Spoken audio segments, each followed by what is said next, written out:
statement daw po si Senator sa SP Cheese Escudero, may demolition job na ginagawa laban daw sa kanya at ang nasa likod daw po niyan, taga-kamara na gusto raw na matanggal si Cheese bago mag-file ng susunod na impeachment. Git po ni Cheese, wala siyang kinalaman sa nasabing contractor at nakuha raw nito yung marami sa mga kontrata bago pa siya maging senador ulit.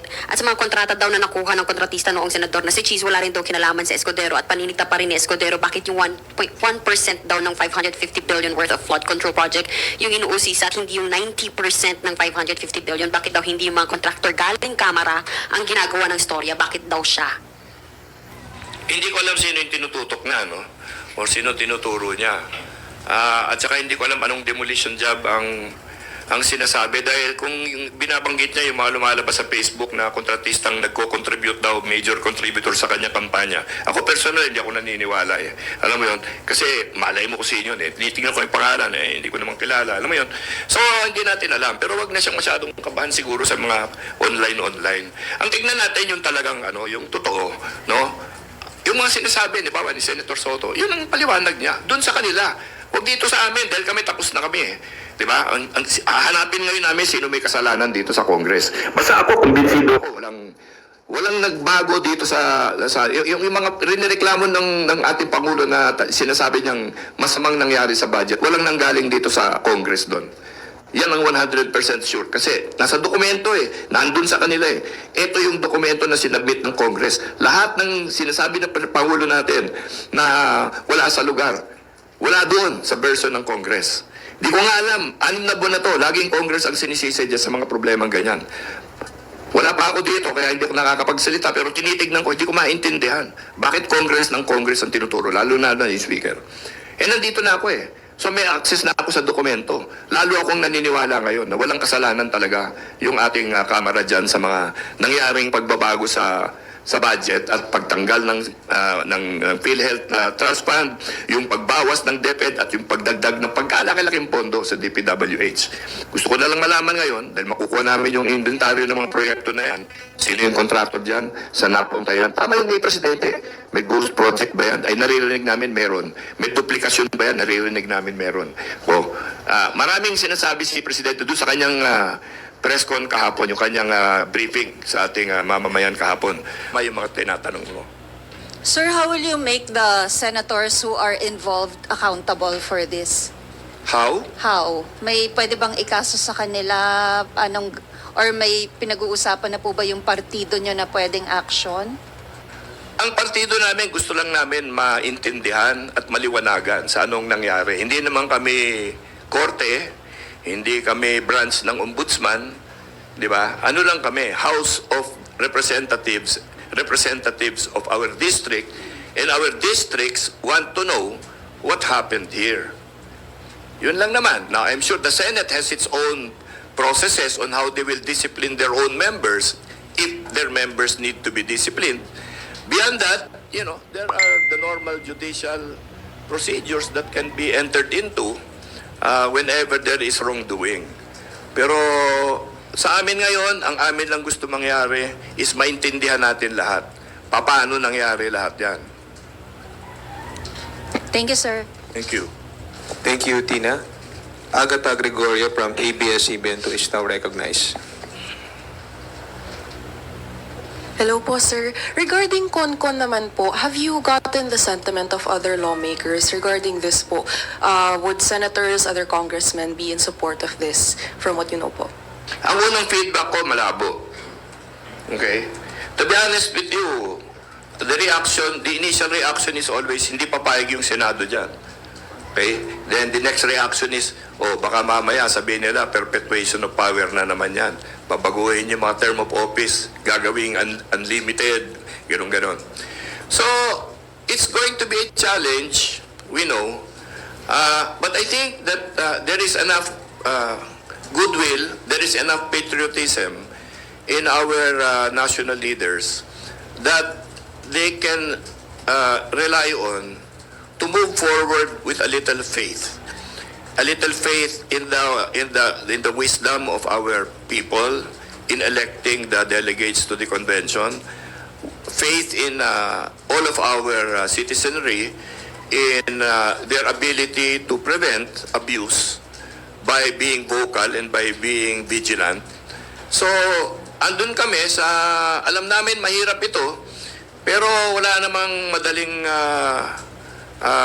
siguro na dapat habulin natin ngayon kasi ang mga suliranin natin medyo grabe. Kaya kung may mga mahirap na kailangan gawin, subukan pa rin natin. But in answer to you, it's not going to be easy, honestly.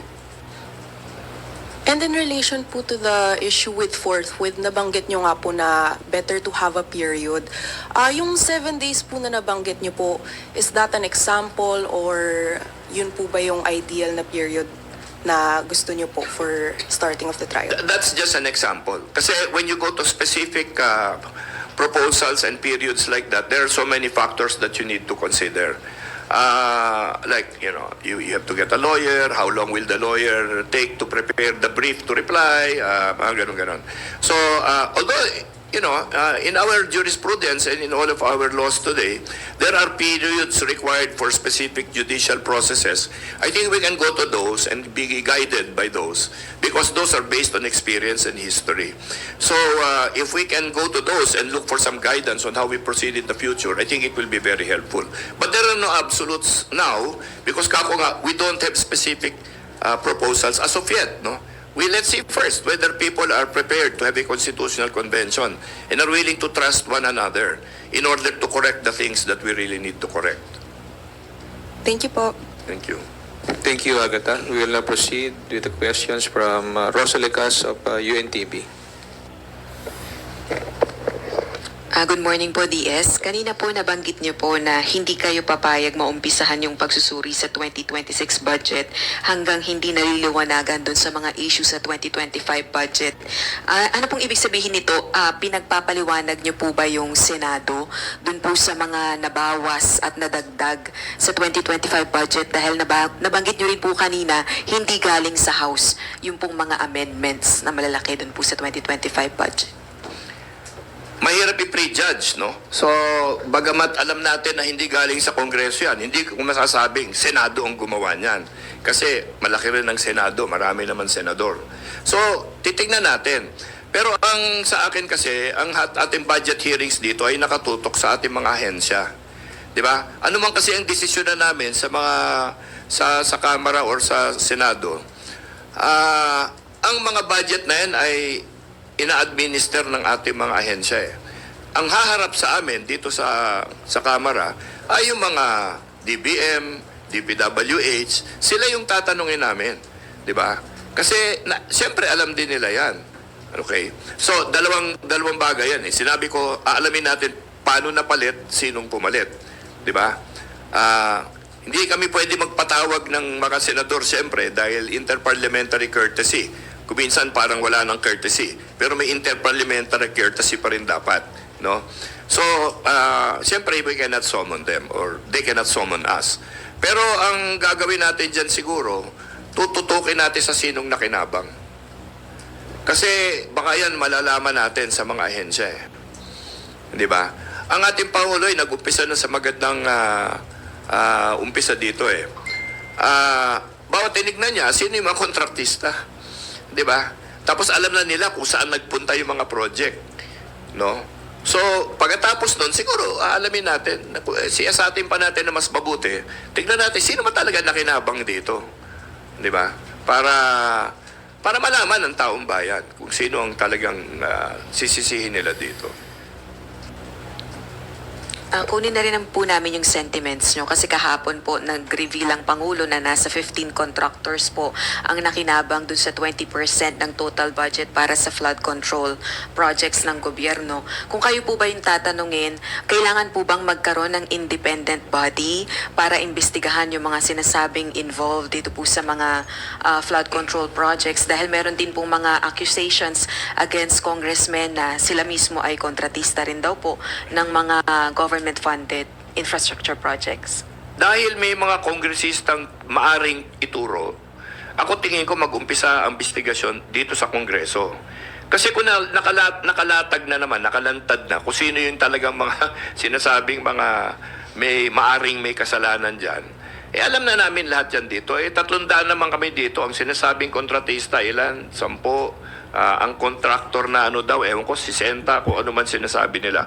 Pero kung ikaw naman, congressman ka, contractor ka, nagka-investigasyon ng kontratista, siguro hindi ka nasasusubo doon. Di ba? Kami naman, sa liderato ng Congress, hindi rin kami papayag. Teka muna, delikadesa na lang, nababanggit ka dito, pwede ba, huwag ka na muna sumali dito sa entablado, diyan ka sa baba. Di ba?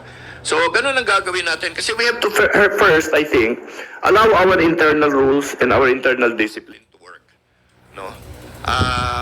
Kasi naman, halimbawa, nag-investigasyon kami dito, pwede naman kami mag-recommend sa ombudsman na mag-file ng kaso eh. Bakit? Just because kasama namin dito, hindi kami magre-recommend na mag-file ng kaso? Kung may kasalanan yan, talagang papailan namin ng kaso talaga yan. Di ba? So, instead of mga independent, kasi alam mo kami, naintindihan namin ang proseso. Alam namin ang budget process. Alam namin ang mga pangyayari. Alam namin ang numbers. Pinag-aaralan natin siyempre dito yan. Kung kukuha ka ng independent investigator, ano na naman ang qualifications ng independent investigator? Yan na naman, bagong usapan na naman yan. Nandyan na naman tayo sa proseso. Mas importante, di ba, gilitan natin yung may kasalanan. Huwag yung iisip na naman tayo ng proseso, paano na naman yan. Yan na naman ang nangyari dito sa impeachment eh. Puro proseso pinag-uusapan, hindi na pag-uusapan yung talagang kaso. Di ba? So dito, dahil alam naman natin, baka nagkakabusuhan dito sa mga DPWH na projects na to, lamangan at isahan dyan. Di hanapin natin kung sino yan at panagutin na natin. Huwag na marami pang diskusyon sa proseso. Meron naman dito sa Kongreso ang proseso kung paano hahanapin namin ang may kasalanan dyan. At kami, nagkakakilalaan kami dito. Maniwala ka sa akin, marami nang nalalaman yung mga tao dito na hindi lang natin tinatanong. Hindi ba? So, umpisahan natin siguro sa ganun. Ngayon, kung hindi sila masaya sa ginawa namin dito sa Kongreso, feeling nila mas magaling sila para maghanap ng accountability dito, di sige. Pero wag nila kami pangunahan kasi siguro dapat magdisiplina muna kami na sarili namin. Katulad din sa Senado, kung halimbawa meron silang makitang kasalanan, sina Senator Soto at Senator Lacson, sa mga tinuturo nilang mga himala na nangyari din doon, di siguro umpisahan nila muna sa kanilang internal na disciplinary measures. Hindi naman ibig sabihin na ginawa namin yan, ginawa ng Senado yan, hindi na pwedeng kasuhan yung mga yan. Siyempre, yung kaso, yun ang susunod. Last na lang po on my part, babalik lang po ako sa Constitutional Convention na pinupush nyo po. Lagi po kasing nababanggit yung timing, lalo na po nasa kalagitnaan na po ng termino ni PBBM. At wala naman pong problema dito sa Chamber, sa House of Representatives dahil naipapasa lagi yun pong push for charter change. Pero hindi po nakakapasa sa Senado. Will you appeal for the President to certify this as urgent or para po mapabilis ang proseso? We're not there yet eh. Hindi pa namin nakakausap yung mga senador. Sa totoo na lang, may mga nakausap ako pumapayag naman. Sa totoo lang. Konti lang nga sila, pero we need 2/3 vote eh. And malayo pa doon. Pero in fairness to our senators, sa mga nakakausap ko, nakikinig naman, open naman sila. No? Siyempre, yung kanilang mga alinlangan, binabanggit nila sa akin, and they are legitimate fears and worries. So, ang trabaho natin, isubukan natin siguro maghanap ng paraan kung paano mapapahupa yung kanilang mga alinlangan tungkol dito sa Konkon. Sabi ko nga, magiging mahirap ito, pero mabuting mahirap, at least alam natin na mahirap, kaya mas susubukan natin ng maayos, di ba? Pero may oras pa. If you're worried about that time, I think there is time. Thank you po. Thank you. Salamat, Rose. Please go ahead. Marian Enriquez from TV5. Good morning, sir. Good morning. Sir, may